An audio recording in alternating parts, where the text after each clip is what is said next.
We secured the release of all of the remaining hostages, and they should be released on Monday or Tuesday. President Donald Trump said on Thursday that Israeli hostages held in Gaza should be released early next week, in the first phase of a broader Gaza plan aimed at ending 2 years of brutal warfare.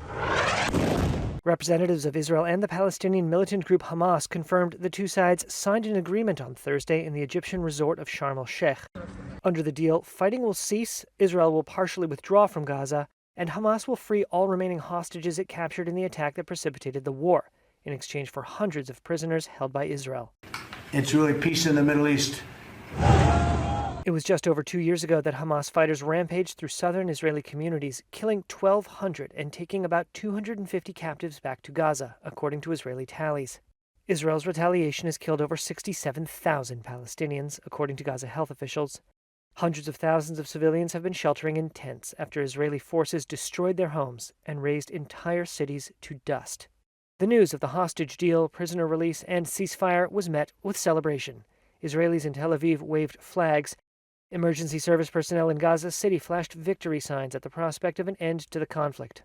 Fleets of trucks carrying food and medical aid would be allowed to surge into Gaza after months of famine and starvation. The accord, if fully implemented, would bring the two sides closer than any previous effort to halt a war that has erupted into a regional conflict, drawing in Iran, Yemen, and Lebanon, and deepening Israel's international isolation. But that isolation may have played a role in why Prime Minister Benjamin Netanyahu ultimately accepted Trump's terms.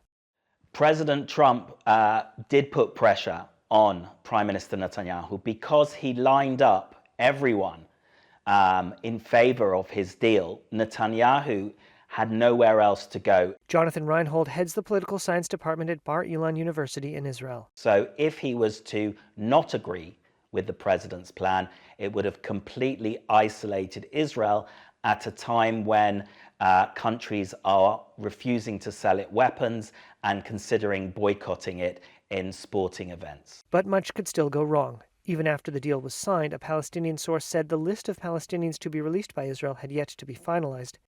Further steps in Trump's 20-point plan have yet to be discussed, including how the shattered Gaza Strip is to be ruled when fighting ends, and the ultimate fate of Hamas, which has so far rejected Israel's demands it disarm.